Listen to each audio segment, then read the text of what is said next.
Thank you for listening to Light of the Vedas. This is your host, Sri Sachinandan Das. We've been discussing the Bhagavad Gita in previous episodes. We've discussed Karma Yoga, discussed Jnana Yoga or Ashtanga Yoga, and today I want to talk about Jnana Yoga. And Jnana Yoga, essentially it means the yoga of knowledge.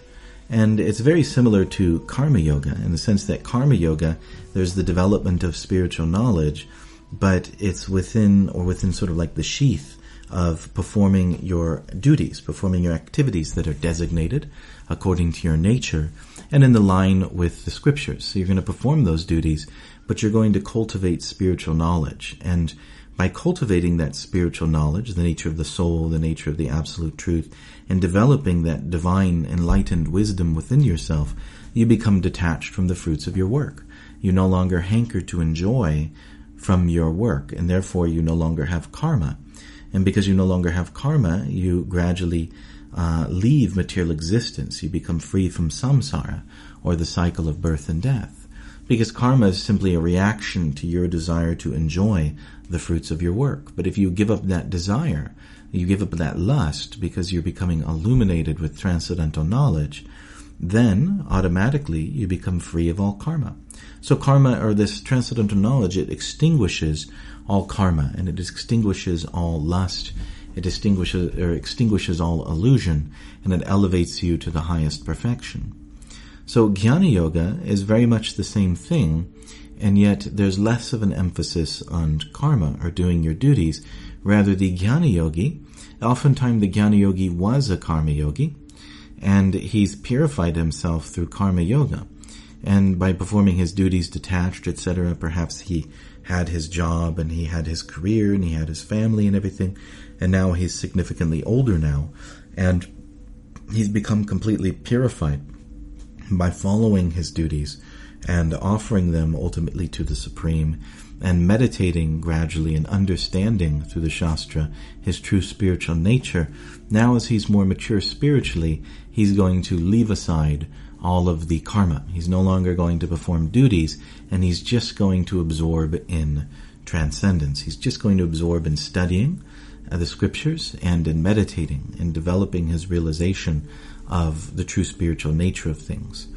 And so this is synonymous with taking sannyas. Sannyas is an order of life within the Vedic culture where one no longer performs any material duties. You give up your family and you give up your job and you leave the world behind essentially, and you enter into a holy place, or into a temple or into a religious educational institution like an ashram, and one devotes themselves fully towards the studying of the scriptures and towards the realization of the absolute truth. Also there may be meditation, and one really cultivates that knowledge.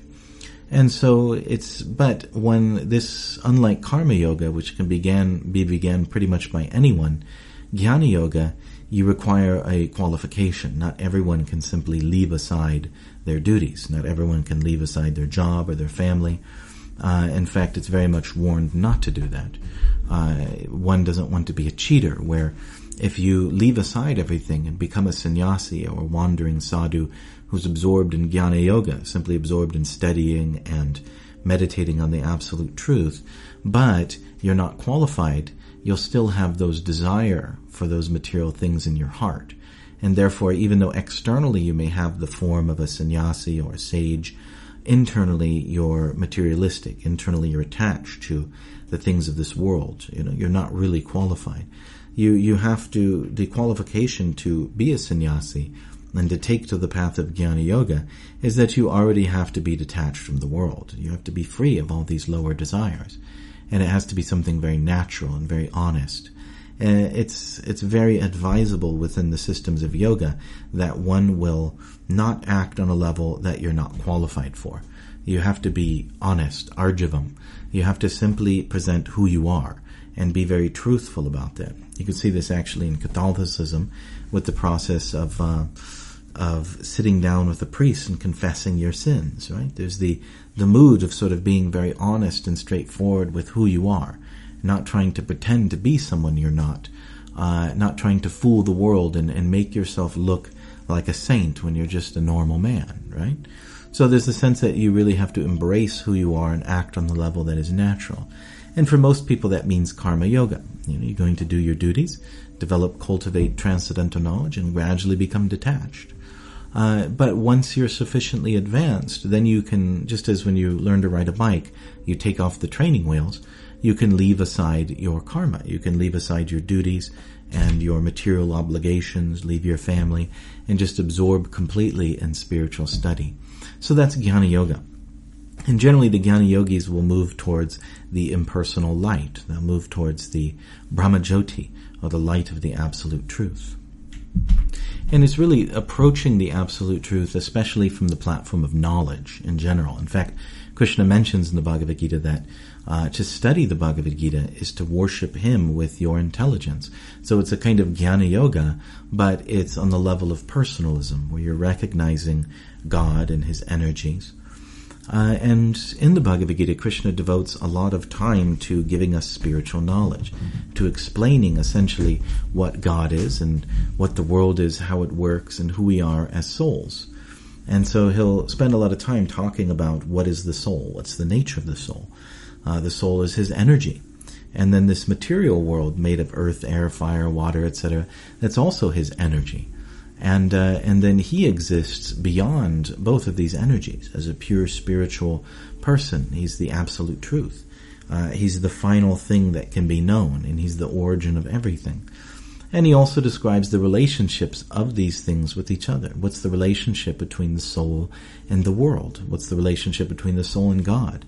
What's the relationship between God and the world? Right? For example, he spends quite a lot of time talking about the relationship between God and the world. He's the creator of the world. He's the maintainer of the world. He's the destroyer of the world. Everything is resting upon him. And not only that, but the world itself is essentially, it's simultaneously one with him, but also different. This is a great mystery described in the Bhagavad Gita. Exactly how does the world relate to God? Very metaphysical principles are discussed in detail. The world is essentially his energy, and it rests upon him. It's dependent upon him, but he's independent, he's free, and he's untouched by the world, although the world is going on by his desire. So in this way, it's like God is simultaneously connected with the world and not connected with the world. And what is the nature of the soul? Well, the soul is part and parcel of God, and yet the soul is trapped in illusion. The soul is absorbed in trying to enjoy this world, and therefore experiencing the cycle of birth and death. And the soul, essentially, like where that attachment hinges upon, is the false ego. The soul thinks himself the doer. And Krishna devotes a lot of time in the Bhagavad Gita to explaining to the soul that we're not the doer. We're not the one who's performing action. Because we're attached to the fruits of our work because we think we're the one who's performing the action. Right? This is kind of like, where he discussed in Karma Yoga that you become detached by developing spiritual knowledge. In the Jnana Yoga perspective is you become detached by recognizing that you're not the doer. Recognizing you're not the one actually doing anything. You as a soul are just sort of along for the ride. You're like a spiritual energy that's observing this world and identifying with it, but you don't actually do anything. Everything's being done by nature itself. And yet due to ahankar, false ego, you think yourself the doer, and therefore you want to enjoy the fruits of your work. And a good analogy to kind of explain this is, it's just like when you go and see a movie at a movie theater. You're not in the movie. You're just sitting in the theater and you're inactive. You're just watching. You're an observer. And yet, because the movie is so good, or the director and the actors and everyone does such a good job, they draw you in. And you begin to identify with the actor or the actress. That's what the lead role is, right? They tell their story. Usually like the first third of a movie, they're trying to tell their story and build a kind of emotional connection between you and the characters. And then there's usually like the second half is the challenges they face, and the third half is like the triumph or something. And this gives you, an emotional roller coaster, right? Then you go downward in emotions and you suffer with them. And then finally you rise up and you are glorious or succeed with them and you feel good. So, but the first part is simply to draw you in. And because the actor is using their imagination to such a successful extent, they're able to convince you that the world that they're existing in is real. But it's not real. Like if you go to the set of a movie, you're standing, if you just look head on at the set, it looks real. But if you just move a few feet to the side, you could see the plywood and the 2x4s and everything holding it all up.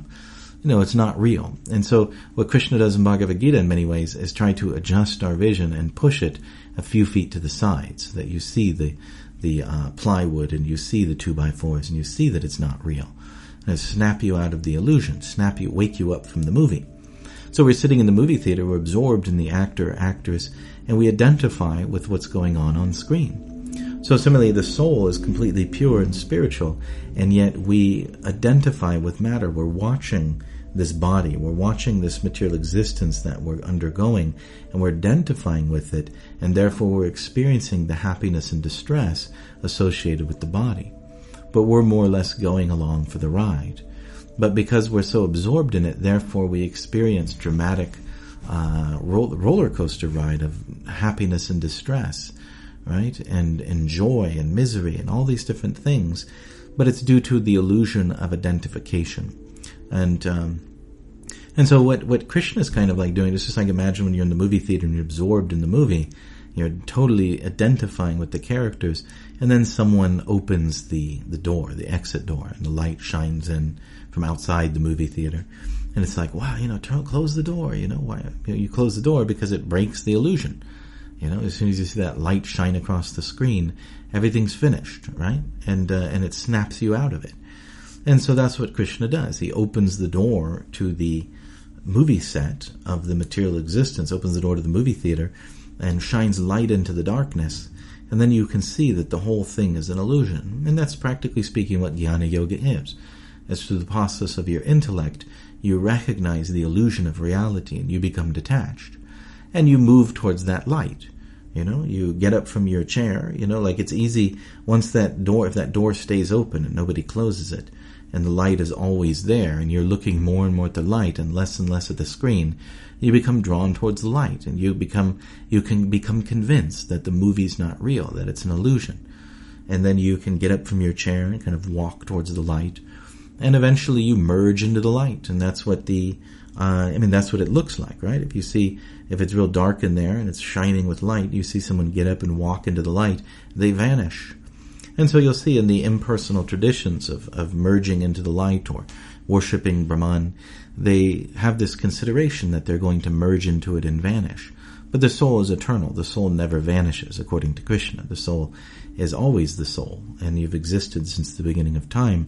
It's just that when you enter into the light, it's so bright, you can't see it anymore. You can't see any distinction between yourself and the light. But if you were to, move through the door yourself, and you see, once that bright light is it's dimmed, you'll see that outside of the movie theater, there's an entire world, right? And everything you see on screen is merely a reflection of that world. Everything that's going on within this world, this physical reality with its people and personalities and, all this type of stuff, emotions and relationships, all of this is a reflection of the real world, which exists beyond the walls of the movie theater and beyond that bright, brilliant light which is shining in from that realm. And so that is what the Jnana Yogi does, is he follows that light and he draws himself more and more to it and renounces the illusion of the movie, renounces the illusion of material existence, and then enters into the transcendental realm. And so, in helping us understand the nature of the illusion, Krishna talks about many, many things in the Bhagavad Gita. He talks about the three modes of material nature. Goodness, passion, ignorance, or sattva, rajas, and tamas. Basically, everything that you'll find within creation, it's composed of these three different elements. They're really the same thing. It's kind of like before creation, you have the material existence exists in a kind of neutral cloud. You imagine if you're sitting back and there's this cloud of substance in front of you, and it's invisible and you can't see it, and it has no form, no shape, there's nothing to indicate it's there. But when you push it, immediately it like mixes and becomes like a rainbow of colors and things. So similarly, this world, it's called pradhan in a neutral state before creation, but as soon as it's mixed, then it becomes called Mahatattva, and it's made, the various colors that come out are different mixtures of these different gunas or qualities of nature, sattva, rajas, and tamas. And sattva is the quality of purity, it's knowledge, it's freedom from sin, it's happiness and joy. And rajas is the quality of action and desire, and ultimately also the suffering that comes with selfish action, and basically lust and greed and intensity and hard work, striving to fulfill your needs and desires. And then the mode of rajas, tamas, or ignorance, is the mode of it's ignorance, sleep, illusion, madness, laziness, intoxication, sort of dissolving oneself into fantasy and illusion. All of those qualities are there as well. And so the whole universe is made of these three qualities mixed to various degrees. It's just like if you have a painter and they have a palette, and maybe that palette has three colors, yellow, blue, and red, and then they're able to make an entire rainbow of colors just from those ones. They're able to mix them up and paint a beautiful picture and pretty much depict the world as it is. So the entire universe is made of these different modes of nature, these different gunas. And the yogi, is meant to use his intelligence to then detect goodness, because goodness is good for spiritual life. Rajas and tamas lead towards material bondage. So spiritual life means to really train yourself to see the modes of nature and where they're present and what it looks like, and then identify goodness, and then cultivate that goodness and develop it within yourself, and it becomes kind of like a springboard to transcendence. Goodness is not transcendental, and yet it helps you achieve transcendence. It's that place, it's that quality of nature that you must be saturated with before you can actually realize the spiritual. And so Krishna spends time talking about that and the all-pervasive nature of these modes, how they bind the soul. He also talks about karma and the different constituents of karma, how the law of karma works, how the soul, when the soul leaves the body, is still entrapped within a subtle body, and how that subtle body, which is essentially the mind, draws a new body to itself, and what are the various elements that action or karma is made of. It gives kind of like a very scientific presentation of that, as well as the presentation of who God is, what the material energy is, what the soul is. He discusses these things in great detail and even refers to other Vedic literatures. And he discusses the divine and demoniac nature, or the sura and asura nature. Essentially, those who are in rajas and tamas, they have an asuric nature. It's a certain nature which is opposed to the laws of God. Ultimately, what distinguishes the sura and asura, the godly and the demoniac, is whether or not they follow the scriptures, and whether or not they strive for transcendence, or whether they are drawn towards illusion. And those individuals who cultivate sattva, or goodness, they're divine by nature. And these natures are acquired at the time of birth. You actually take them from your parents. It's like you're born with these particular qualities, and then you cultivate them throughout your life using your free will. And so he discusses these natures in detail and what these different natures look like. And it's almost like a psychological investigation or exposition on the psychology of human beings. He's really looking into the subtle attitudes that people have towards existence, and so that's another way of differentiating and understanding matter. And he also mentions Sankhya, not very much, but he mentions it briefly, the process of analyzing material existence into its constituent elements, which is there within the Vedas. That science is explained elsewhere in great depth. And then finally, Krishna discusses Bhakti Yoga as well, which is a main theme within the Bhagavad Gita, and the ultimate truth, or the ultimate thing which Krishna himself is trying to present. So we'll speak about that next time. So thank you very much for listening. If you found value in this, please like and subscribe. If you're listening on iTunes, please visit srisachinandana.com/iTunes and leave a positive review. Thank you again, and we hope you'll join us next time on Light of the Vedas.